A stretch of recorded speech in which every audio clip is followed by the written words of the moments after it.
একটা খবর শুনে খুব কষ্ট লাগলো যে ভারতে পালানোর সময় প্রাণ গেল ছাত্রলীগের সাবেক সাধারণ সম্পাদক পান্নার। এই পান্না সাহেব ছাত্রলীগের কেন্দ্রীয় সাধারণ সম্পাদক ছিলেন এবং এলাকায় অনেক জুলুম টুলুম করতেন। তার মৃত্যুর খবর শোনার পর সবাই কিন্তু আলহামদুলিল্লাহ পড়তেছিল, কেউ কিন্তু আফসোস করেনি। তো তার মৃত্যু নিয়ে একটা ধোঁয়াশা আছে। এখানে বলা হয়েছে যে বাংলাদেশ ছাত্রলীগের সাবেক সাধারণ সম্পাদক এবং পিরোজপুর জেলা আওয়ামী লীগের সদস্য ইসরাক আলী খান পান্না ভারতে পালানোর সময় নিহত হয়েছেন। তার নিহত হওয়ার কারণে দুই ধরনের খবর পাওয়া গিয়েছে। কেউ কেউ বলতেছেন যে তিনি বর্ডার পার হওয়ার সময় ভারতীয় সীমান্ত রক্ষী বাহিনী বিএসএফ মনে করেছিলেন তিনি গরু চোরা কারবারি, এর জন্য তাকে গুলি করে মেরে ফেলেছেন, কারণ নিহতের শরীরে গুলির চিহ্ন এবং রক্ত দেখা গিয়েছে। তবে তার স্বজনদের দাবি মেঘালয় পাহাড় থেকে পা পিছলে পড়ে তিনি মারা গিয়েছেন। আমাদের এখানের পাহাড় কিন্তু মেঘালয় বলেন বা সিলেট বলেন ওইরকম খাড়া না, যে ক্লিপ বলে না, ক্লিপ এরকম খাড়া আমরা ইংলিশ মুভিতে দেখি পাথরের ওরকম না। এগুলো হচ্ছে এরকম ঝোপ জঙ্গল সহকারে, এখান থেকে পড়লে পা ভাঙবে, শরীরে রক্ত লাগবে, এগুলো হওয়ার কথা না। আসলেই কিন্তু তাকে বিএসএফ গুলি করে মেরে ফেলেছে চোরাকারবারি সন্দেহ। তারা তো আর বোঝে না যে এটা যে শেখ হাসিনা চামচা, এরা যে আসলে তাদের নিজেদেরই জাত ভাই। এটা তো ভারতের বিএসএফ বোঝে নাই, বুঝলে তো আর মারতো না। একটা ছবি দেখতে পাচ্ছি আমরা যে মোড়ে যে পড়ে রয়েছে, এটা ছবি আমরা দেখতে পাচ্ছি, পায়েটায় রক্তের দাগ দেখা যাচ্ছে। তো ইসাক আলী খান পান্নার ভাগ্নে কাউখালী উপজেলার চিরাপাড়া পার সাতুরিয়া ইউনিয়ন পরিষদের চেয়ারম্যান এবং কাউখালী উপজেলা আওয়ামী লীগের সাংগঠনিক সম্পাদক লাইকুজ্জামান তালুকদার মিন্টু দাবি করেন যে আমার মামা পান্না শনিবার সকালে ভারতের মেঘালয় রাজ্যের শিলংয়ে একটি পাহাড় থেকে পা পিছলে পড়ে হৃদরোগে আক্রান্ত মৃত্যুবরণ করেন। কিন্তু হৃদরোগে আক্রান্ত হলে তো এই শরীরে গুলির দাগ তারপর রক্তগুলো থাকার কথা না। তবে তিনি কবে, কখন, কিভাবে শিলং গিয়েছিলেন, সেখান থেকে কিভাবে পাহাড়ে উঠলেন, কিভাবে পা পিছলে পড়ে গেলেন, এই ব্যাপারে কিছু জানাতে পারেননি তালুকদার মিন্টু। এদিকে সামাজিক যোগাযোগ মাধ্যম ফেসবুকে একটি ছবি অনেকেই শেয়ার দিয়ে সেটাকে ইসাক আলী পান্নার বলে দাবি করেছেন। ওই ছবিতে পান্নাকে কালো টি শার্ট এবং কালো প্যান্ট পরিত অবস্থায় মাটিতে পড়ে থাকতে দেখা যায় এবং পিঠের কাছে রক্তের ছোপও দেখা গিয়েছে।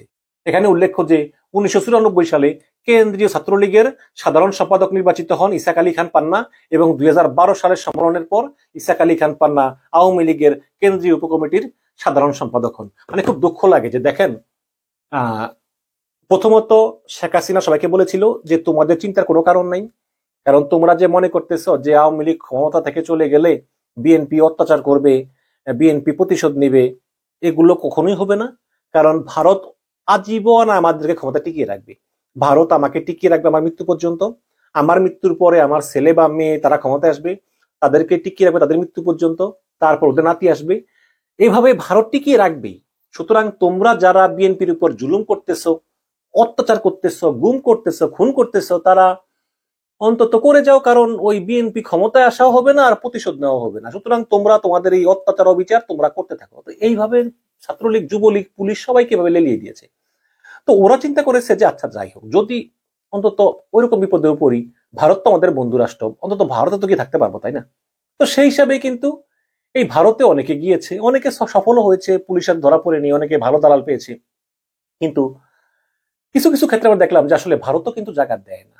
এই যে বিচারপতি মানিকে কিন্তু ভারতের না চিনার কথা না। এই বিচারপতি মানিক আজীবন ভারতের দালালি করেছেন, ভারতের পারপাস সাফ করেছেন, ভারতের কে খুশি করতে গিয়ে তিনি জামাতের নির্দোষ নেতাদেরকে ফাঁসির রায় দিয়েছেন। তো সেই বিচারপতি মানিক ভারতে প্রবেশ করলো, করার পরে ভারতের সীমান্তরক্ষী বাহিনী বিএসএফ থাপ্পড় চোপার মেরে টাকা পয়সাগুলো সব নিয়ে কলা পাতা কেটে বিছিয়ে কতক্ষণ শুইয়ে রাখলো, তারপর সীমান্ত পার করে এনে বাংলাদেশের বিজিবির হাতে ধরিয়ে দিল। টাকাগুলো সব নিয়ে গেল, কিন্তু প্রায় 60-70 লাখ টাকা নিয়ে গেছে। হয়তো দূরবীক্ষণ যন্ত্র দিয়ে দেখছে যে পাহাড়ের উপরে কে উঠতেছে, তারপর যে বড় স্নাইপার রাইফেল আছে না, স্নাইপার রাইফেল দিয়ে গুলি করে মারা ফেলছে গোরচ সন্দেহে।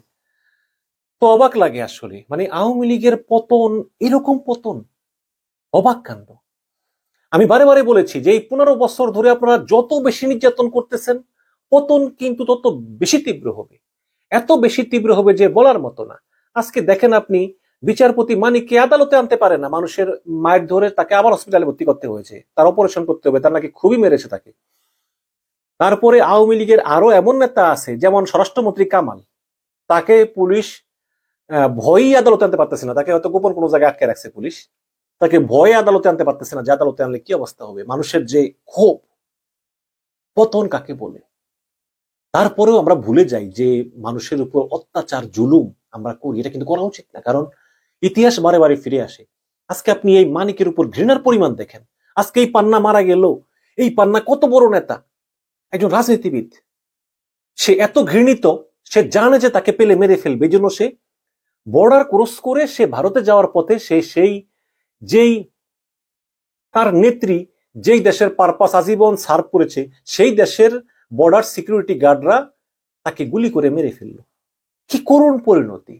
এভাবে আওয়ামী লীগের নির্মম পরিণতি আমরা সামনের দিকে আরো অনেক অনেক দেখব, এবং যার জন্য সবচেয়ে বড় দায়ী ব্যক্তিটি হচ্ছে শেখ হাসিনা এবং শেখ হাসিনার স্বৈরশাসন। এবং এই শেখ হাসিনার কুকর্মের জন্য খেসারত দিবে পুরো আওয়ামী লীগ দল এবং এই দলের নেতাকর্মীরা। সবে তো মাত্র শুরু। আল্লাহ আমাদেরকে মাফ করুক, আল্লাহ আমাদেরকে সঠিক পথে থাকা তৌফিক দান করুন, আমিন।